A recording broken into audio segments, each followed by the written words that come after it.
नमस्कार दोस्तों, इलेक्शंस खत्म हो चुकी हैं। कल इलेक्शन रिजल्ट आने वाला है। कौन कितनी सीटें जीतेगा ये कोई नहीं जानता। मार्च 2024 में न्यूज 18 के ओपिनियन पोल ने बीजेपी लेड एनडीए को 411 सीट्स दी थी। उसी समय इंडिया टीवी के सीएनएक्स ओपिनियन पोल ने इन्हें 399 सीटें दी थी। अभी भी कुछ एग्जिट पोल्स ऐसे हैं जो कहते हैं कि 400 पार होगा। प्रधानमंत्री मोदी ने अपनी इलेक्शन कैंपेन की शुरुआत भी इसी 400 पार के नारे से करी थी। लेकिन क्या है इस 400 पार का मतलब? ज्योति मिर्धा, अनंत कुमार हेगड़े, अरुण गोयल और लल्लू सिंह जैसे कई बीजेपी नेताओं के ऐसे बयान सुनने को मिले जिससे यह अंदेशा होने लगा कि बीजेपी पूरे संविधान को ही बदलना चाहती है। ये हमारे कॉन्स्टिट्यूशन को बदलना चाहते हैं। संविधान के अंदर हमें कोई बदलाव करना होता है तो आप में से कई लोग जानते हैं कि उसके लिए दोनों जो हमारे सदन है, लोकसभा और राज्यसभा, दोनों की उसके अंदर अमल चाहिए। बाद में बीजेपी ने इन बयानों से अपना मुंह मोड़ लिया। कई सारे नेताओं ने खुद ही क्लैरिफिकेशन दी, लेकिन ये सब चुनाव प्रचार शुरू होने के बाद हुआ। हमारा प्यारा देश, दुनिया की सबसे बड़ी डेमोक्रेसी एक डिक्टेटरशिप ना बन जाए, इसकी चिंता मुझे काफी टाइम से सता रही थी। लेकिन मैंने सोचा कि एक इंसान के बोलने से क्या ही फर्क पड़ेगा। हाँ, मेरे 10-12 मिलियन सब्सक्राइबर हैं यूट्यूब पर, 4-5 मिलियन व्यूज आ जाते हैं, लेकिन आखिर में मैं हूं तो एक यूट्यूबर ही ना। अगर ज्यादा पॉलिटिक्स पे बोलूंगा, ऐसी चीजों पर वीडियो बनाऊंगा तो बहुत सारी गालियां सुनने को मिलेंगी। लोग मेरे खिलाफ वीडियो बनाएंगे, डेथ थ्रेट्स मिलेंगे। मैंने सोचा छोड़ो ये सब, मुझे एजुकेशनल वीडियोस बनाने पसंद है, वही बनाता हूँ, वही बनाने में मजा आता है और क्या इन चीजों में पढ़ना। लेकिन फिर फरवरी के महीने में दोस्तों कुछ ऐसा हुआ जिसके बाद मुझसे रुका नहीं गया। Chandigarh election fraud. देश के इतिहास में पहली बार एक प्रिजाइडिंग ऑफिसर वोटर फ्रॉड करते हुए पकड़ा गया। सीसीटीवी फुटेज पर यह सब कैप्चर हुआ। सुप्रीम कोर्ट ने खुद कहा कि यहां पर मर्डर ऑफ डेमोक्रेसी हुआ है। यह एक घटना मेरे लिए ट्रिगर पॉइंट थी। ऐसा नहीं था कि इससे पहले कुछ और नहीं हुआ था, बहुत सारी चीजें हो रही थी साथ साथ। मीडिया का खरीदा जाना, चुनी गई सरकारों को गिराया जाना, एमएलएस की हॉर्स ट्रेडिंग। लेकिन इसे एक घटना के बाद मुझे सही में लगा कि अब बस बहुत हो गया, अब तो बोलना पड़ेगा। इसलिए मैंने वो पहला डिक्टेटरशिप वाला वीडियो बनाया, इस इंडिया बिकमिंग अ डिक्टेटरशिप। मैंने ये नहीं सोचा कि इस एक वीडियो से कुछ फर्क पड़ेगा या नहीं पड़ेगा। मुझे बस ये लगा कि मेरे दिल में जो बात है वो सच्चे दिल से लोगों तक पहुंचानी है। जब ये वीडियो रिलीज हुआ तो मैं हैरान था देखकर कि 25 मिलियन व्यूज, उस समय शायद 20 मिलियन थे। ये बात साफ थी कि आप लोगों के अंदर भी वही फीलिंग थी जो मेरे अंदर थी। आप लोगों के दिल में भी वही चिंता आप लोगों को सता रही थी जो मेरे दिल में मुझे सता रही थी। यही कारण है कि इतने सारे लोगों ने इस वीडियो से रेजोनेट किया और इसे शेयर किया। लेकिन पता है क्या, इस वीडियो के बाद भी मेरा कोई इरादा नहीं था और ऐसे वीडियोस बनाने का। यह सिर्फ इत्तेफाक की बात थी कि इस वीडियो के आने के बाद दो और ऐसी घटनाएं घटती हैं। पहला, अरविंद केजरीवाल का अरेस्ट किया जाना और दूसरा, कांग्रेस के बैंक अकाउंट्स को फ्रीज किया जाना। अब कुछ लोग कहेंगे कि इन दोनों घटनाओं में गलत ही क्या हुआ, जो कानूनी प्रक्रिया थी सिर्फ उसे ही तो फॉलो किया जा रहा था। लेकिन सच्चाई आप भी जानते हो, मैं भी जानता हूं। ये जो एलिजिड लीकर स्कैम का केस था, किसके एलिगेशन के बल पर केजरीवाल को जेल में डाला गया था? एक ऐसा बंदा जिसकी कंपनियों ने करोड़ों रुपए का इलेक्टोरल बॉन्ड का चंदा डोनेट किया था बीजेपी को। और कांग्रेस को सालों पुरानी छोटी सी बात की ऐसी सजा दी जा रही थी जिससे कि उनकी सारी चुनावी कैंपेन ही क्रिपल हो जाए। एनीवेज, बात यह है कि मैं ये देखकर हैरान हो गया कि जो बात मैंने अपने पहले वीडियो में कही थी वो बात सच साबित होती जा रही थी। इस पॉइंट ऑफ टाइम के बाद से मुझे लगा कि कोई और कुछ करे या ना करे, लेकिन मैं अपनी तरफ से पूरी कोशिश करूंगा लोगों को जागरूक करने की। लेकिन ये कोशिश एक पहाड़ चढ़ने से भी मुश्किल थी। एक ऐसे दौर में जहां सभी टीवी चैनल्स गोदी मीडिया बन चुके हैं, हिंदी के ज्यादातर अखबार बिक चुके हैं, व्हाट्सएप माफिया तो लोगों के फोन में घुस चुका है। एक यूट्यूब चैनल क्या ही कर लेगा इन सब चीजों के खिलाफ। लेकिन फिर भी मुझे लगा कुछ फर्क पड़े ना पड़े, अब बोलना जरूरी है। भगवत गीता का एक श्लोक ध्यान में आया जिसकी बात मैंने फर्स्ट वीडियो में भी करी थी, अध्याय 2 श्लोक 47, जहां श्री कृष्ण कहते हैं कि कर्म करो, फल की चिंता मत करो। फल के बारे में ऑब्सेस्ड होना बंद करो, क्योंकि उस पर तुम्हारा अधिकार नहीं है। हालांकि इसका मतलब यह भी नहीं कि तुम निष्क्रिय हो जाओ, तुम वो करो जो तुम्हें करना चाहिए। मैंने भगत सिंह के बारे में सोचा जब उन्हें फांसी पर चढ़ाया जा रहा था। क्या ये ख्याल उनके दिमाग में आया होगा कि मेरे फांसी पर चढ़ने का नतीजा क्या होगा? क्या वो इस चीज को सोच रहे होंगे कि जब मुझे फांसी पर चढ़ाया जाएगा तो इसके बाद हमारे देश को आजादी मिल जाएगी? क्या सही में हमें आजादी मिलेगी? क्या मेरी कुर्बानी देने से क्या सही में अंग्रेज देश को छोड़ के चले जाएंगे? ये सब नहीं सोचा था उन्होंने। उन्होंने अपनी कुर्बानी दी साल 1931 में। आज़ादी मिली हमें 1947 में, यानी आज़ादी में अभी भी 16 साल और लगने थे। वो इस बात को जानते थे कि अपनी जान की कुर्बानी देकर भी कोई गारंटी नहीं है कि आज़ादी मिलेगी ही। और गारंटी तो छोड़ो, उस वक्त कोई उम्मीद भी नहीं थी आज़ादी मिलने की, लेकिन फिर भी जो सही चीज़ थी उन्होंने वो करी। उनका फोकस बस सही कर्म करने पर था, अपना धर्म निभाने पर था। उन्होंने भी कभी फल की नहीं सोची।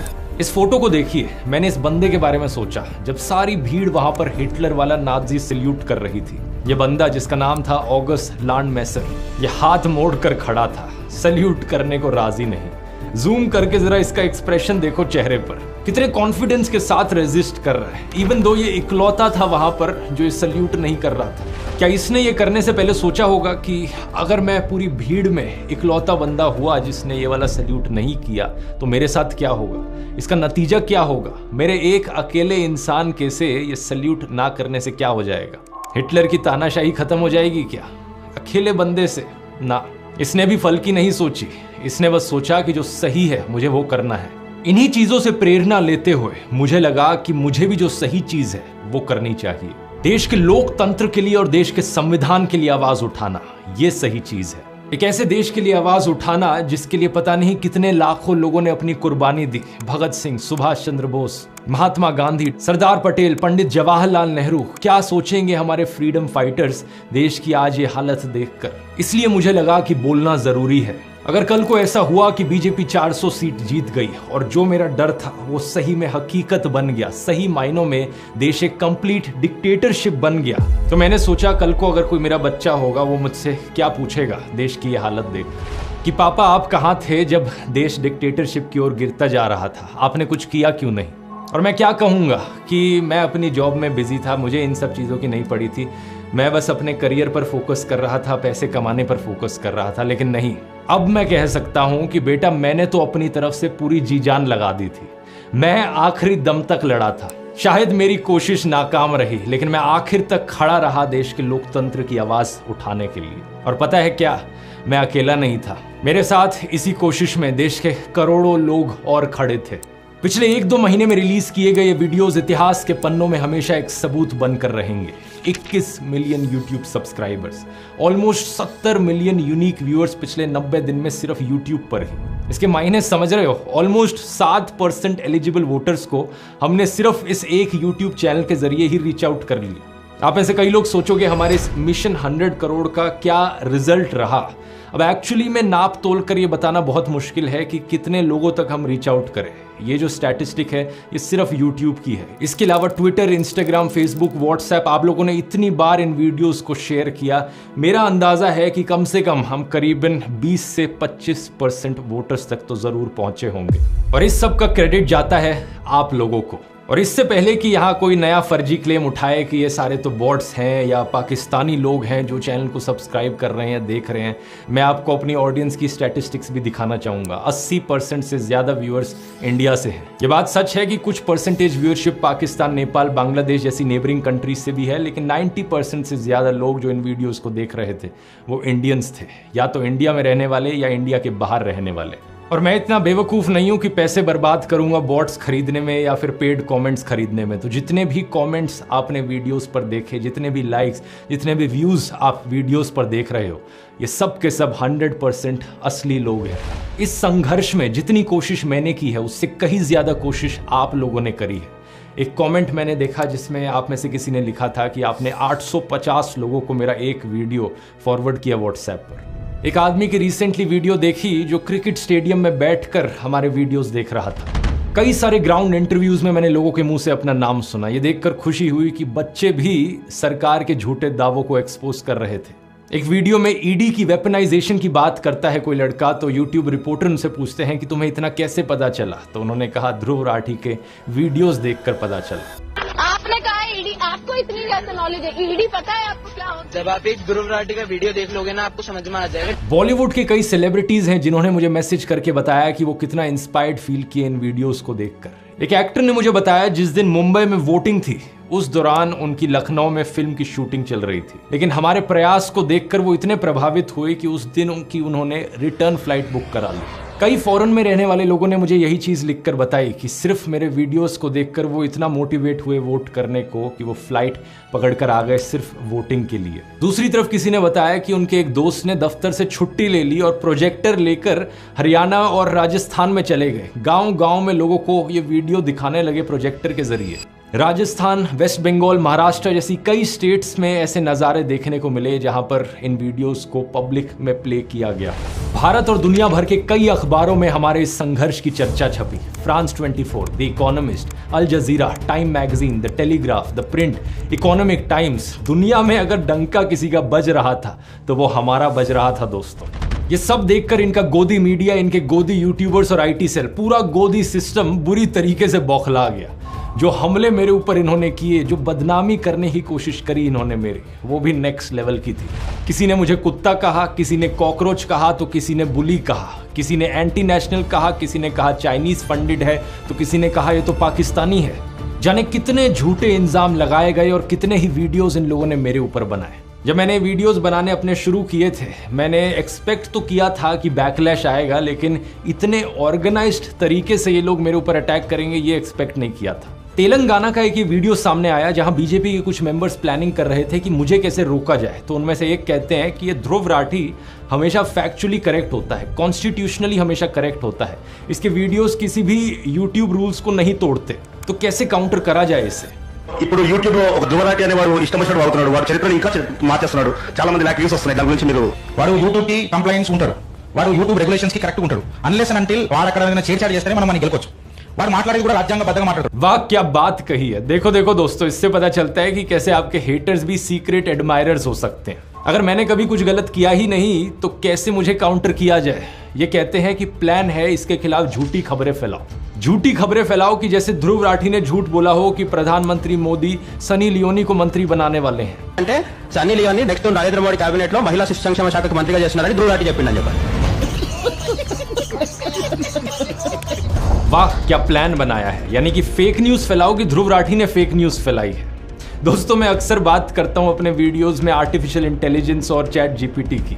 इन लोगों ने वहां भी कसर नहीं छोड़ी, डीप फेक का इस्तेमाल किया मेरे खिलाफ एक झूठी खबर फैलाने के लिए। किसी ने ये झूठी ऑडियो क्लिप डाली जिसमें मेरी आवाज को इमिटेट करने की कोशिश करी गई है। ऐसा दिखाने की कोशिश करी गई कि मैं फोन कॉल पर किसी पॉलिटिशियन से बात कर रहा था और पैसे मांग रहा था। Don't worry, I am with you, आप चिंता न करो। आई एम वार्निंग यू, तुम्हारे साथ भी ऐसे ही करेंगे। तुम्हारा पैसा टाइम पे मिलता है। हाँ, मुझे तो UK से आता है ना, मेरा चैनल क्लियर है। Please, no need to defend them on this, no need. I'll call you, मैं बात करता हूँ आपसे। देखो किस हद तक ये चले गए मुझे बदनाम करने के लिए। ऊपर से जो रेगुलर वीडियोस इनके आ रहे हैं जहां पे मुझे इंसल्ट किया जाता है, कभी कुत्ता बोलकर, कभी कॉकरोच बोलकर, तो कभी बुली बोलकर। कोई झूठी खबर फैलाता है कि मैंने किसी को मरवा पिटवा दिया, तो कोई झूठी खबर फैलाता है कि मेरा एक सीक्रेट व्हाट्सएप ग्रुप है जहां पे मैं लोगों को ट्रोल करता हूं, जहां पे बॉट्स भेजे जाते हैं, हमारा एक ऑर्गेनाइज्ड ग्रुप है। कुछ भी ऐसा नहीं है दोस्तों, कोई सीक्रेट टेलीग्राम ग्रुप नहीं है, कोई सीक्रेट फेसबुक व्हाट्सएप ग्रुप नहीं है। जो है वो पब्लिकली आपको दिखता है। व्हाट्सएप पर एक पब्लिक चैनल है जिस पर मैं पोस्ट करता हूं ओपनली। दैनिक जागरण जैसा अखबार तक मेरे खिलाफ झूठी खबर फैलाने लगा कि मेरी चाइना से फंडिंग आती है। बताओ जरा, मैं कभी बॉयकॉट चाइना करके वीडियोस बनाता अगर मेरी चाइना से फंडिंग आ रही होती तो। ये वही अखबार है जिसको मैंने पहले भी अपने एक वीडियो में एक्सपोज किया है। इतनी झूठी खबरें छापते हैं ये। एक बार ऐसे ही इन्होंने इंडियन आर्मी के बारे में भी फेक न्यूज फैलाई थी, खुद हमारी आर्मी ने उस फेक न्यूज को डिबंक किया था। ऐसे ही इस अखबार ने किसानों के बारे में फेक न्यूज फैलाई थी कि किसानों की रैली में पाकिस्तान जिंदाबाद के नारे लगे। इस खबर को छापते वक्त इन्होंने अपने पैरा में यह भी लिख रखा था कि हालांकि इस खबर की पुष्टि नहीं हो पाई है। इसका क्या तुक बना, मतलब फिर खबर छापते ही क्यों हो जब इसकी पुष्टि नहीं हो पाई है। तो ऐसे तो मैं भी कह दूं कि दैनिक जागरण का जो मालिक है वो एक आतंकवादी है, हालांकि इस खबर की पुष्टि नहीं हो पाई है। नहीं, मेरे बारे में भी तुम लोगों ने यही लिखा है ना, चीन से फंडिंग की आशंका। मैं भी कह देता हूं, जागरण अखबार की पाकिस्तानी आतंकवादी से फंडिंग की आशंका, हालांकि इस खबर की पुष्टि नहीं हो पाई है। ऐसी हरकत इनके गोदी यूट्यूबर्स भी करते हैं। कुछ भी बेबुनियाद आरोप ये मेरे ऊपर लगा देंगे, कहीं से कहीं कोई कनेक्शन जोड़ देंगे और फिर सारी जिम्मेदारी मेरे सर पर आ जाती है। भाई इन्होंने तो ये आरोप लगाया है, अब मेरा डिफेंस क्या है। मतलब मैं यही काम रह गया मेरे पास, दिन भर बैठ के इनकी फेक न्यूज को ही बस्ट करते रहो। इधर ये झूठी खबर, उधर वो झूठा आरोप, मतलब हर हफ्ते मैं इनके झूठे आरोपों का ही जवाब देता रहूं। मशहूर लेखक सहादत हसन मंटो की एक लाइन याद आती है, कोठे की एक तवायफ और एक बिका हुआ पत्रकार एक ही श्रेणी में आते हैं, लेकिन इनमें से तवायफ की इज्जत ज्यादा होती है। ये बात बिल्कुल सही है, क्योंकि एक तवायफ तो सिर्फ अपने शरीर को बेचती है, ये बिके हुए लोग अपने जमीर को बेचते हैं, अपनी आत्मा को बेचते हैं, अपने देश को बेचते हैं। ये लोगों के मुद्दों की हत्या करते हैं और देश के साथ दगा करते हैं। ऐसा नहीं है कि ये सब देखकर मुझे कुछ हर्ट फील होता हो, क्योंकि अब इन सब चीजों की आदत हो गई है, लेकिन दुख जरूर होता है। दुख होता है कि ये कैसा कल्चर बना दिया है इन्होंने देश में। कहां तो हमारे उपनिषदों में लिखा है कि विचारों को हर दिशा से आने दो, और आज 2024 में ये ऐसे बिहेव करते हैं कि अगर आपका पॉलिटिकल ओपिनियन इनसे अलग हो जाए तो आप इनके लिए जानी दुश्मन की तरह बन जाते हो। एक डेस्परेशन है इनकी तरफ से कि अगर किसी का विचार इनसे नहीं मिलता हो तो उसे किसी ना किसी तरीके से देशद्रोही दिखा दो, फॉरेन फंडेड दिखा दो। कई बारी तो मुझे बड़ा अनरियल सा लगता है ये सब देखकर। देश में ध्रुवीकरण नहीं होना चाहिए, न सांप्रदायिक आधार पर, न जातीय आधार पर, न राजनीति ऐसे दो खेमों में बंटनी चाहिए कि जिनमें संवाद न हो, जिनमें चर्चा न हो। लेकिन सच बात पता है क्या है दोस्तों, आपकी तरफ से इतना सारा प्यार, इतना सारा सपोर्ट मुझे मिला कि इनकी कोई भी झूठ की दुकान टिक नहीं पाई। हर रोज के मुझे हजारों मैसेजेस मिले, ईमेल्स मिली, किसी ने आप में से मेरी पेंटिंग बना दी, किसी ने कोई गाना ही बना डाला।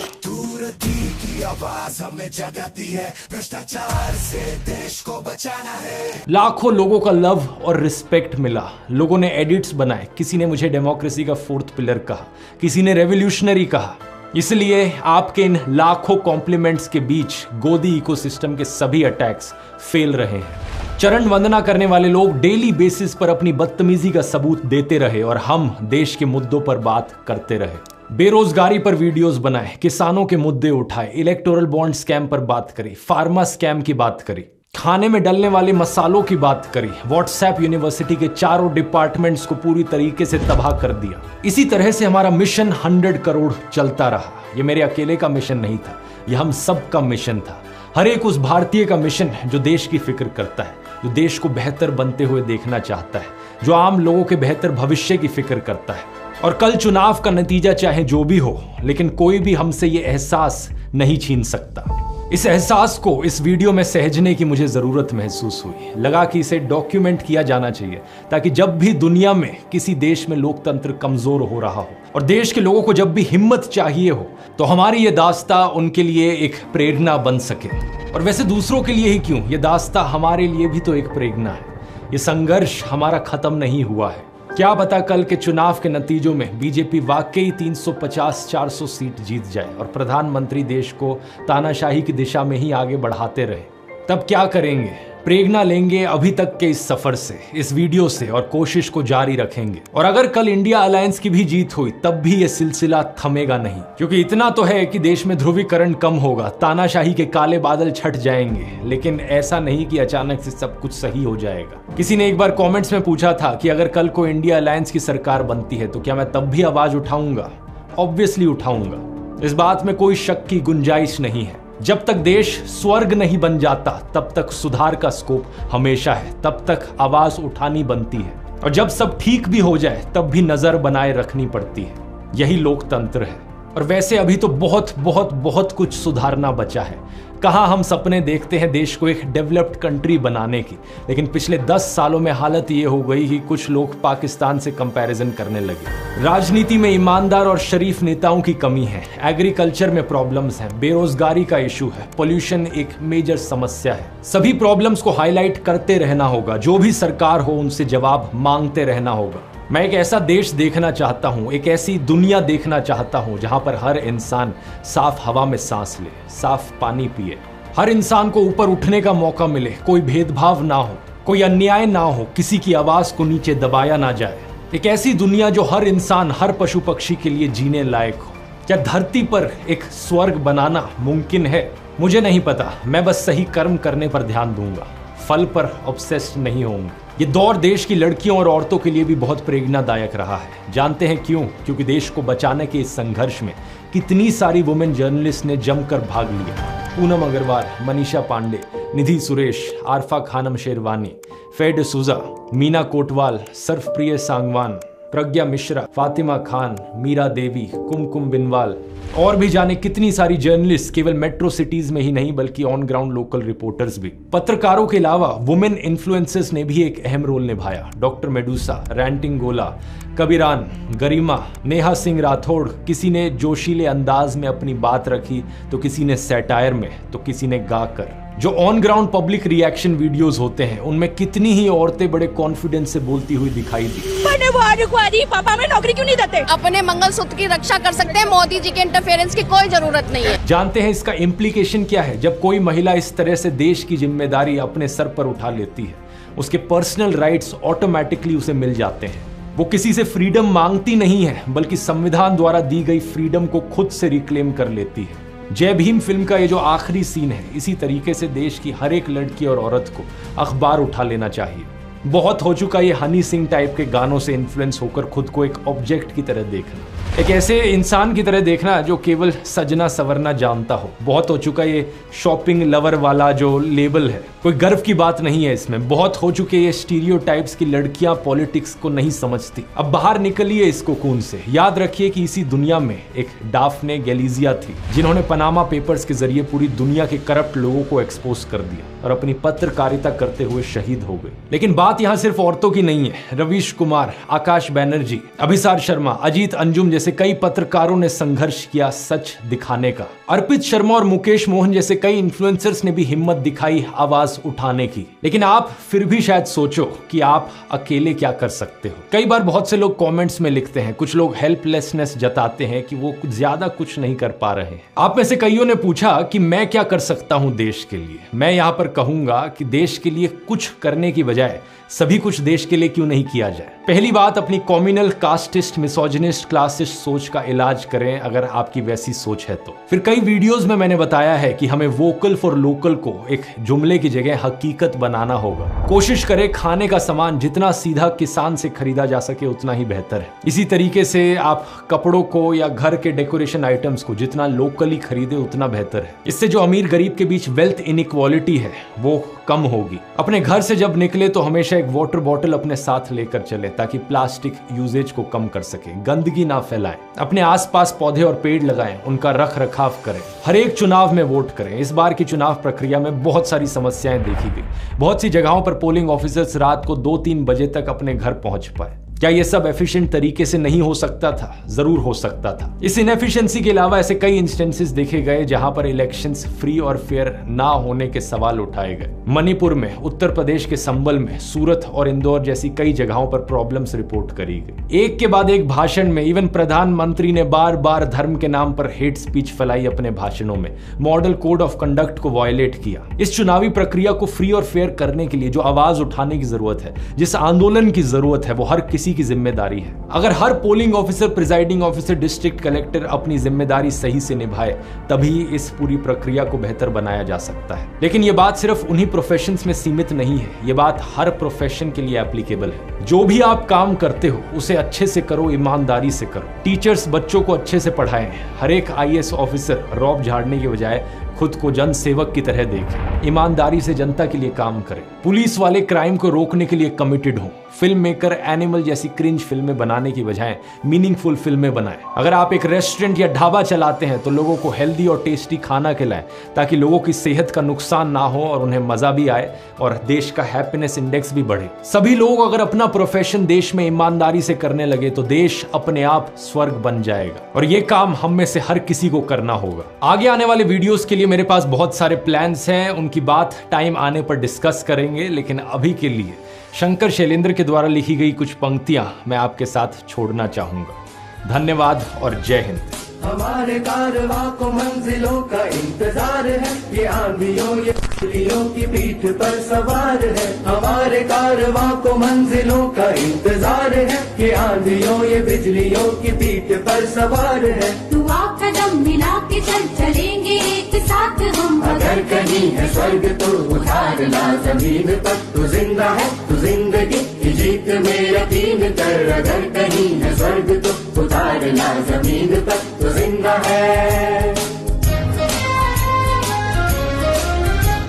भूली है आग पेट की, बुरे है दिल के दाग, ये न दब सकेंगे एक दिन बनेंगे इनकलाब। ये बुरी है आग पेट की, बुरे है दिल के दाग, ये न दब सकेंगे एक दिन बनेंगे इनकलाब। ये गिरेंगे जुल्म के महल, बनेंगे फिर नवीन घर। अगर कहीं है स्वर्ग तो उतार ला जमीन पर, तू जिंदा है तो जिंदगी की जीत में यकीन कर। अगर कहीं है स्वर्ग तो उतार ला जमीन पर, तू जिंदा है